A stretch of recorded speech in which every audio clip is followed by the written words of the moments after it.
Assalamualaikum warahmatullahi wabarakatuh. Jirtu kabajamtoota daawwattoota maatiiwwan chaanaala seeruutti bakka kallattii jirtan hundatti nageenya rabbii guddaan isin biraa ga'u isiniin jecha guyyaa har'aa kana barnoota bareedaa akkasuma barnoota yuutuubara hunda laallatu keessattuu yuutuubara warra ammaan kana moonii ta'uuf deemuu jechaadha. Barnoota kana qabadhee isiniif dhufe kanaafuu hundi keessanuu irratti xiyyeeffadhaatii irraa baradhaa isiniin jedha. Tokkoffaa irratti barnoonni kuni kan inni ilaalchisu jechaadha warroota amma moonii ta'uuf deeman akkaataa saampinalii viidiyoo keenya hunda irratti jijjiirru tokkoffaan jechuudha. Barnoota lammaffaan akkaataa itti mata duree viidiyoo keenya sana yoo wal fakkaate yeroo moonii guutuudhaaf deemnu ittiin sirreeffannu jechaadha. Mata dureen dirqama garaagaraa ta'uu qabaa jechuudha. Mata dureen yuutuubii keessaniif taatu gargar ta'uu qabaa jechuudha.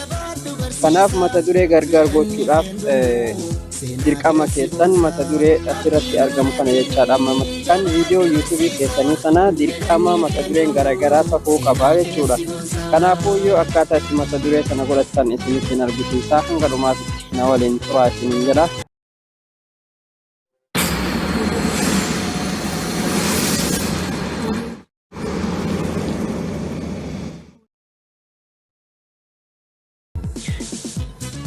Erga gara viidiyootti isin dabarsin dura YouTube Studio aappii bilbila keessanirra jiru irra seentu. Isin haala kanaan isiniin fidu, haala kanaan isiniin fida.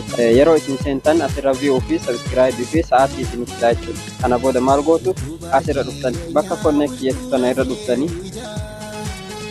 Sana booda asirra isin geessaa. Erga asirra isin geessee tokko viidiyoo keessanii mata duree fi suuraa akkanaa kan asirra jiru kana hunda isaa gargar gochuu qabdanii jechuudha. Wal fakkaannaan gaafa moonii guutan isinirraa hin fudhatu jechuudha yuutuubiin. Kanaafuu mata duree kanaa fi saampinalii suuraan kun wal fakkaatuu qabaa jechuudha. Kanaaf akka itti jijjiirtan isinitti argisiisa. Tokkoffaa irratti ani amma viidiyoo kanarra dhahee isin haa argisiisu viidiyoo tokko jechuudha. Ergaan isa irratti dhahee isin jedhe mallattoo qalamaa tan isin fidaa jechaadha. Mallattoo qalamaa tan irra dhooytu. Sana boodas saampinalii itti jijjiiruudhaaf jechaadha. Suuraa akkanaa kana ammas mallattoo qalamaa lammaffaa tanarra dhooytan. Erga siyaala kanaan isinii fida jechaadha. Asirratti mata duree sadii isinii fida saampinalii kafeetan filattu jechaadha yoo isinii ta'e. Yoo isinii ta'uu baate cheenji bakka jettu kana irra dhooytu. Ergasi as keessa isin geessa galarii keessan keessa ergi isin geesse saampinalii tokko anamma karreefoo hojjadhee fide sana jechuudha. Isa kana irratti dhawaa jechuudha. Irratti gaafan dha'u haala kanaan naaf fida. Haala kanaan erganii naaf fide maal gootu asirratti dan ka jedhu kana dhooytanii jechuudha. Dan ka jedhu kana dhooytanii gara fuula duraa deemtu. Yeroo gara fuula duraa deemtan haala kanaan isinii fidaa jechaadha. Saampinalii irra isinii galchee amma viidiyoon kun maal jedha suuraan isa akkaataa saampinalii yuutuubii itti hojjetanii jedha. Itti jijjiiranii jedha. Kanaafuu saampinalii yuutuubiidha haala kanaan jijjiiratu jechaadha. Mata duree viidiyoo keessanii yoo wal fakkaatellee asumarra dhooytanii kino barreeffama kanarra gadhooytanii jechuudha.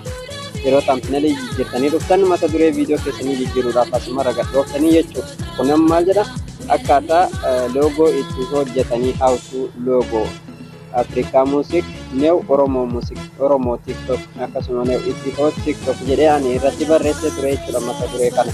Yoo mata dureen kun naaf hin ta'in maaliin godha haaluma kanaan irra dhahaa jechuudha. Mata duree irraa haqee geesse ergasii mata duree gaafa irraa xumuree jedhe kan mata dureen as jiru kun dirqama suuraa kanaan wal fakkaatuu qaba. Barreeffama suuraa kanarratti ba'uun wal fakkaatuu qaba jechuudha.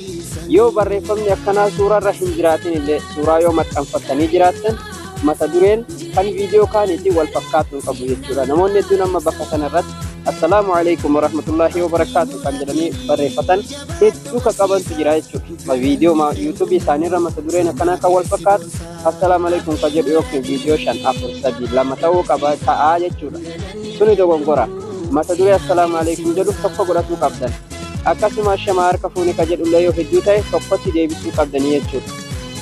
Kanaaf haala kanaan erga mata duree jijjiirattanii geessitanii maal gootanii seef kan jedhu kana dhooytanii jechuudha. Seefi yeroo isin dhooytan seef isiniif ta'aa jechuudha. Akka yuutuub irratti isinii mul'atu seef ta'ee achi isinii darbaa jechuudha. Kanaaf haala kanaan itti jijjiirattuu jechaadha.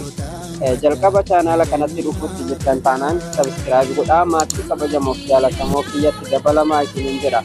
Akkasumallee viidiyoon guyyaa har'aa kun yoo isinitti kan tolu taate sabskiraayibii gochuun laayikii gochuun koomentii yaada qabdan barreessaa isiniin jedha. Akkasumallee wanti hundi yoo isin dhibee waan isin dhibe koomentii jalatti gaafadhaa.